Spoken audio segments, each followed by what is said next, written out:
Hi, this is going to be a short tutorial looking at Chaturanga and the options to go through Chaturanga, build up arm strength, shoulder placement and core activation. So let's get to it. Okay, so I'm going to first of all show you the two options that I like to teach in my class. The first thing that I'd like to show you, remind you of, is that Chaturanga or half Chaturanga, they are not a transition. They are actual poses, just like Warrior One is a pose, or Pyramid, or Half Moon. Chaturanga and half Chaturanga are postures. So we want to isolate whether we're in half Chaturanga or full Chaturanga. So we come into plank,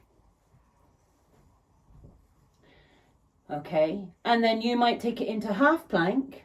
Remember, half plank is not box shape. Half plank is plank, drop the knees, shoulders, hips and knees are all in one line. Plank, same thing, but the knees are off. Okay, so let's look at half Chaturanga. Let's look at full Chaturanga first. So we take a deep breath in, push into the upper back, and as you breathe out, you bend the elbows, and the front of the elbows, the inside of the elbows goes forwards. The back of the elbows come back into the rib cage. You come down, and you bring yourself in line, shoulders in line with elbows. You roll over the toes and you push up from there into up dog and back into down dog. You do not want to go lower than your shoulders, or your elbows in line with shoulders. So you're in your 90-degree angle, sorry. And you don't want to be higher. Okay, so what I see a lot of in class is this kind of thing, and then up. Okay, so now I'm going to show you, and it isn't that. Okay, so let me show you again. Full Chaturanga, on the toes, off the knees, big breath into the back of the body, and as you breathe out, roll the heads of the shoulders back, activate into the belly, elbows, front of the elbows pull forwards, back of the elbows pull in and come down. Inhale over the toes, up dog. Exhale into down dog. So then, the thing about that, which is why loads of people find it really difficult to bend the elbows, is that it requires a lot of strength in the arms and the shoulders. So what tends to happen is people will get so low and then their shoulders will give in, and then they end up with shoulder injuries because their arms aren't able to take it. Now, the good news is that your arms, the muscles in your arms are small muscles, so they respond well and quickly to anything that you do to them. But you do have to do work to them. So if you go down to that kind of bending the elbows and then coming back up, you're not doing yourself justice because you're not actually working your arms that much. A better option would be to come down onto the knees. So, plank, half plank, big breath in. Again, push through the hands, arms and shoulders so you're doming in through the upper back. Pull in through the belly, and as you exhale, you take it to halfway, half Chaturanga. Same thing. Pause here. Then come down to the floor. Then you've got the option, releasing the toes, taking it up into cobra, working the lower back, or taking your hands back alongside your rib cage and pushing up from the floor into up dog. Now the benefit, and then back into down dog. Now the benefit of taking it back into up dog is that you're then using your arms a little bit more rather than your back in Cobra. In Up Dog, if you push up from the floor, then you've got a little double whammy of holding it in your half Chaturanga, coming down and pushing back up, and the second time you've got the option of, or you've got the second chance of strengthening the arms. So let me show you that again. So here's your half Chaturanga, half plank. You take a deep breath in, and as you breathe out, again, roll the heads of the shoulders back, activate into the belly, elbows pull back, front of elbows forwards, bend the elbows, come down, hold it, isolate it, bring yourself down, up, or hands back, up, and back into down dog. Okay?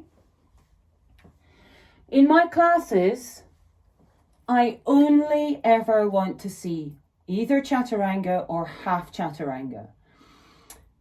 There's a belief somewhere, somehow, students have kind of have this thing in their head that they have to do the more, what they deem to be the more advanced pose, when, especially if they've been practicing for quite a long time. But the thing is, if you are weak in parts of your body, let's say your arms in this case, and it doesn't matter how long you've been practicing for, but so if you are not as strong as you would like to be, then no matter how long you've been practicing for, if you are taking this kind of option and then going up from there, if you practice that for 20 years, your arms are not going to get stronger. They just aren't, because there's not that much you're doing with them. If you want to, so there's this misconception that actually as you get into your practice, you should be doing Chaturanga. Wrong. Only do Chaturanga if you've got the strength in your arms to be able to perform it properly. Okay? If you haven't, for whatever reason, injury, illness, time away, whatever it is, it doesn't matter. And it also doesn't matter if you aren't able to perform a full Chaturanga, because you have got the option of taking your knees to the floor. The benefit of taking your knees to the floor is that you are able to take it down to halfway, and in the process, you will strengthen your arms more effectively than taking it from doing that sort of half, quarter Chaturanga. Okay, so we take the knees down, and you can really perform it with lots of awareness. And you come down slowly, pause, feel it, shaking arms, come down all the way, and then push back up. And you'll find that if you do it like that and drop your knees, you will go into Chaturanga so much more quickly than if you carry on pretending you can do Chaturanga and not being able to do Chaturanga. That's my feeling on it. So the other option, and sometimes, you know, it's good if you can do this, watch this video and then record yourself doing Chaturanga and seeing what needs to be improved on. If you're not able to do that, you don't have access to a mirror, then a good option is to use bricks. So you can have one stacked on top of the other, or you can have them like this. So I've just stacked mine on top. So you get them so your hands are either side of the bricks, outside of the bricks. Let me just take it back so I don't bash my head against the chair. So here we go, big breath in, and as you breathe out, you come down, inhale, Cobra Up Dog, exhale into Down Dog. Now that was actually a bit too low, so let's try it. I just did that option because these are not very stable, but let's see if this works. It should do, to be honest, it should do. Let's try it. Okay, so these are a bit higher, you can see.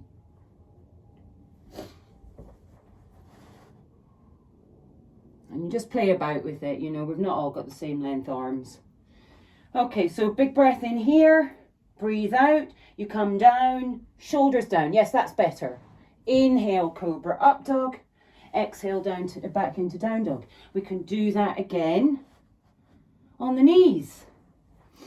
So again, inhale, exhale, lower, nice, and then push up from there. Up dog, back into down dog. So if you don't have access to being able to record yourself practicing this, or you don't have access to a mirror, then you can always use bricks, place them in line with your shoulders and make your way down. If you're on your toes and you're taking it down to Chaturanga and your shoulders don't hit the bricks, then you know you need to drop the knees. That's it. Drop the knees. Keep practicing shoulders to the bricks. Keep doing that. Pause, pause, pause, pause. Isolate the posture. Then push back up. Before you know it, you'll have enough strength that you'll be able to try 1 or 2 times in your practice, each time you come to practice in your Chaturanga. And the more you do that, the more you build up strength and the more you will be able to hold a full Chaturanga. That is my advice to you, and I really, really recommend you try it. Let me know how you get on.